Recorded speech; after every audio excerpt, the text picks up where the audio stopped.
Welcome back to Partnerships Unraveled, the podcast where we unravel the mysteries about channels and partnerships on a weekly basis. My name is Efe, and I'm excited to introduce today's special guest, Bill. Bill, how are you doing? I'm doing great. Glad to be here. Well, thank you for joining us.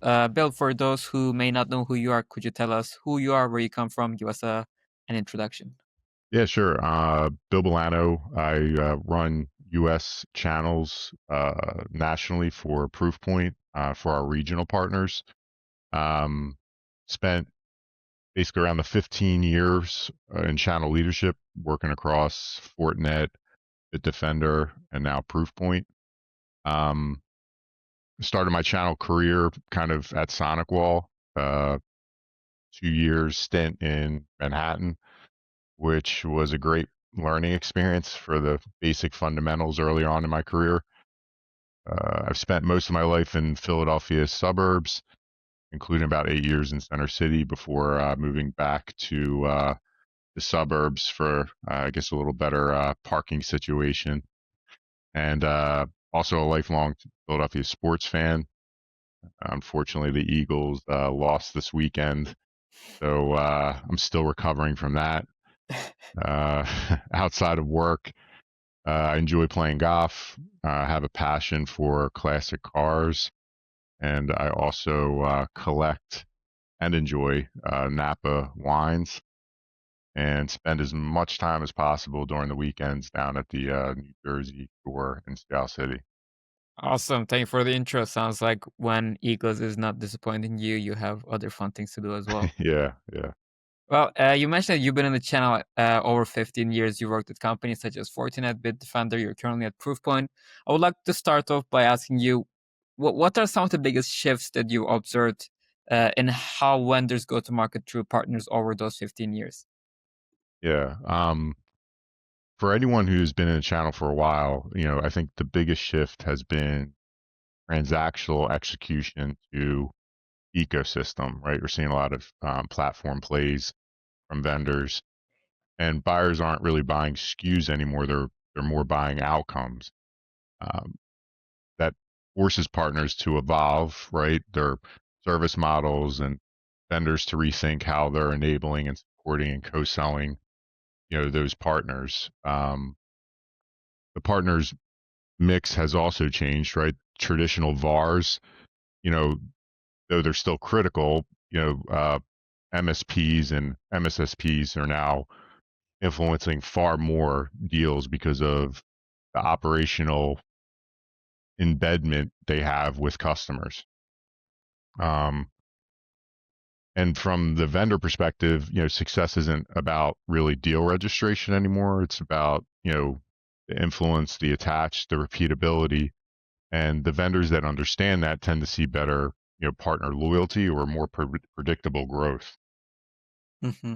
Yeah, I fully agree with you. This is a topic that we touch upon often in the podcast. How that transactional reselling is, you know, surely, slowly but surely losing its popularity. I guess it's also driven by the end user demand. I guess now the solutions are complicated. I think many services are growing significantly fast. I want to shift to your current focus at Proofpoint, Bill. One of your top priorities right now is rebuilding trust with some of the regional partners that may have felt neglected over the years. Could you tell me what does that process look like on the ground, and what have you learned about regaining partner mindshare with those critical partners? Yeah. Um, I guess the big thing is trust erosion usually doesn't happen overnight. It's Yeah. a result of, inconsistent coverage or changing priorities over time consistently, and really rebuilding is very much a ground game. One of my mentors, Joe Sikora, has always meant, you need to be present to win and be in front of these partners. I've kind of relayed that to my team, for the years I've been in leadership, and it really just starts with showing up, uh, listening without being defensive, acknowledging that where things may have fallen short, and you know what's been most effective for me is focusing on the quick, tangible wins helping unblock a renewal or bringing a partner into an active opportunity, or simplifying something that has been painful for them over that period of time. Um, Once a partner sees that you're consistently following through, and mindshare tends to come back faster than people expect. Yeah. And you are not alone on this journey, right? You have a team of 8 channel account managers. And if I remember correctly, you were also, the last time we spoke, you were hiring for a new role as well. Yep. Yep. Um, you talked about Joe Cycle. We had him on the podcast. You talked about some of those leadership principles you learned, when interacting with partners. Now, when building your own team, what qualities do you look for when evaluating a candidate for, let's say, a channel account manager role? Right. And what separates a strong cam from an average one, in your opinion? Right. I tend to specifically look for really four things: business acumen, partner knowledge, execution, and consistency are like my four things with interviewing people. I think a strong cam, you know, I guess a strong cam I've worked, with, basically treats a territory as a franchise or a small business. They understand the pipeline matrix, the partner profitability, and how to build motions that basically scale.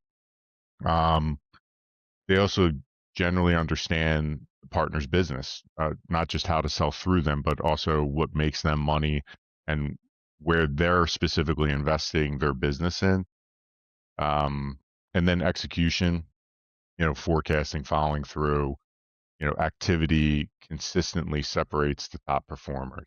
Uh, I, if you're not consistent, um, you know, basically things fall flat, right? You can have a meeting, there's great action plans, and there's no follow up past that. So in that is also consistency. Being big is, I see a lot of cams interviewing who have been at 4 companies within the last 4 to 6 years. And I feel that it's very hard to build deep partner trust or long term initiatives paying off in that time frame, right? You're just getting going after 2 years, in my opinion, and seeing the fruits of the labor that you put in those 2 years come to fruition in year three, basically. Yeah, I hear you. It's definitely, you need to build that trust over a long period of time.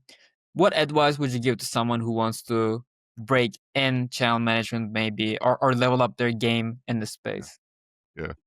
Um, so I think for people looking to step into a broader leadership role, a few things that have helped me over my career is, first, a deep understanding of the partner business model, not just how it is at a high level, but how it actually works from day to day. Second, I think you need to leverage a leader that, you might already be working with, or take on stretch assignments or responsibilities, help onboard a new hire, uh, own the initiative. You don't need a title to start doing leadership motion. And third, I think, you find a mentor. I've had a lot of mentors in my career, and, it might be your manager, it could be someone inside the company, not in channel specifically. It could be someone outside of the, the company. But having an objective perspective, I think accelerates growth and helps you avoid learning everything the hard way. Um, and lastly, I would say simplify whatever you can. The people who consistently make the channel easier for partners and internal teams tend to navigate better and also earn trust for those people and partners for more opportunities over time. Yeah, I think that simplification piece is so important, especially when it comes to working on the commercial space, on the SMB space. If you when you're trying to drive scale, and you mentioned that this was also one of the focus points that Proofpoint has, the doubling down on the commercial segment, self-source quoting, working with Ingram's platform to help drive scale. Yep. Um, could you tell us a little bit more about that? And do you think that that part of the channel has been under leveraged, and what's going to be changing now? Yeah, I think for a long time, commercial has been under leveraged across the industry, and a lot of focus has always been on enterprise. There's large opportunities that really move the needle, but commercial is where volume and repeatability really live. What changes now is the ability to remove friction, right? Like you said, self-service quoting, better distribution tooling, and clear packaging. When you make things easier for the channel, things tend to fall into place.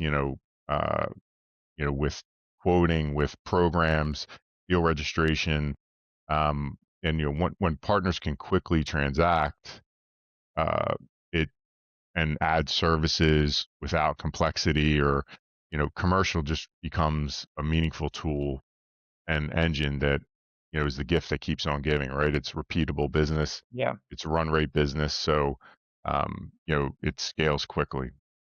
Yeah, I fully agree with you. I feel like sometimes when they head down market try to, penetrate into that commercial space, they might make the mistake of just basically doing a light version of their enterprise go to market. But I always seen it as it's a completely different game, so completely different process. And as you mentioned, I think that automation, ease of doing business, simplicity is the most important thing there to help drive scale and build that run rate business. Yeah. Perfect. Well, thanks so much for joining us, Bill. I have one last question before I let you go. That is, we always ask our guests to invite the next guest on the podcast. Who do you think we should have next? Yeah, I mean, I know that you've had Joe Sikora on the podcast before, but now that he's in a CEO role and probably doing a completely different motion from last time, I think he'd be a great guest to have back on and see how things have transpired for him over the years. Yeah, well, thanks so much for your time, Bill. Thanks for the great conversation. And Joe, if you're listening to us, I'll be reaching out to you, to your team, and hope we can get you on the podcast soon. Thank you for listening and see you in the next episode.